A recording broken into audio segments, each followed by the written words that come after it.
to see signs of Russian escalation, including new forces arriving at the Ukrainian border.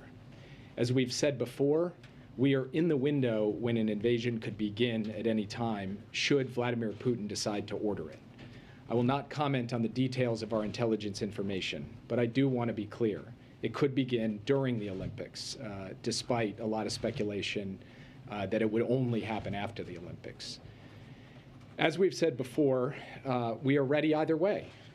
We are ready to continue results-oriented diplomacy that addresses the security concerns of the United States, Russia, and Europe, consistent with our values and with the principle of reciprocity.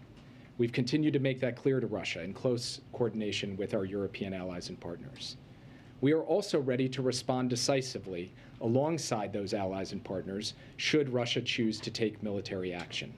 Our response would include severe economic sanctions with similar packages imposed by the European Union, the United Kingdom, Canada, and other countries. It would also include changes to NATO and American force posture along the eastern flank of NATO, and it would include continued support to Ukraine.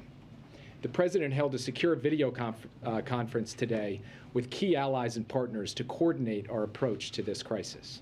The participants were the UK, France, Germany, Italy, Canada, Poland, Romania, the Secretary General of NATO, and the Presidents of the European Union. We have achieved a remarkable level of unity and common purpose from the broad strategy down to the technical details. If Russia proceeds, its long-term power and influence will be diminished, not enhanced, by an invasion. It will face a more determined transatlantic community. It will have to make more concessions to China. It will face massive pressure on its economy and export controls that will erode its defense industrial base. And it will face a wave of condemnation from around the world. If, on the other hand, Russia truly seeks a diplomatic outcome, it should not only say so, it should pursue that diplomatic outcome. We are prepared to do that. We have put concrete proposals on the table. They are now out there for the world to see.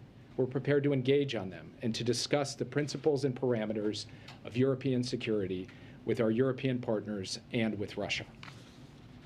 Whatever happens next, the West is more united than it's been in years.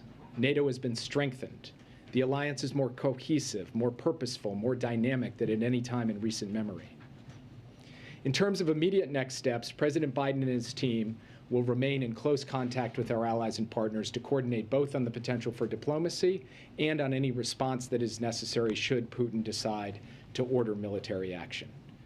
We are continuing to reduce the size of our embassy footprint in Kyiv, and I now want to take a moment to echo what both President Biden and Secretary Blinken have already said.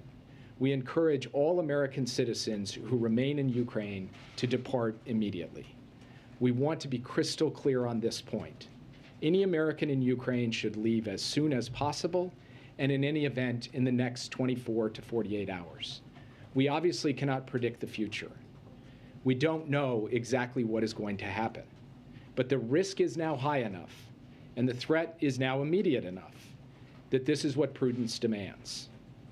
If you stay, you are assuming risk, with no guarantee that there will be any other opportunity to leave, and no prospect of a U.S. military evacuation in the event of a Russian invasion.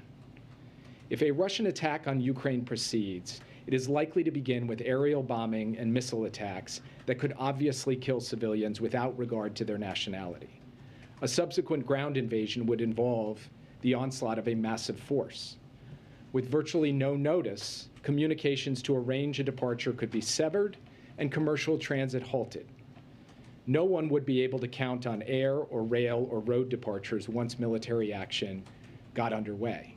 Now again, I'm not standing here and saying what is going to happen or not happen. I'm only standing here to say that the risk is now high enough and the threat is immediate enough that prudence demands that it is the time to leave now, while commercial options and commercial rail and air service exist while the roads are open.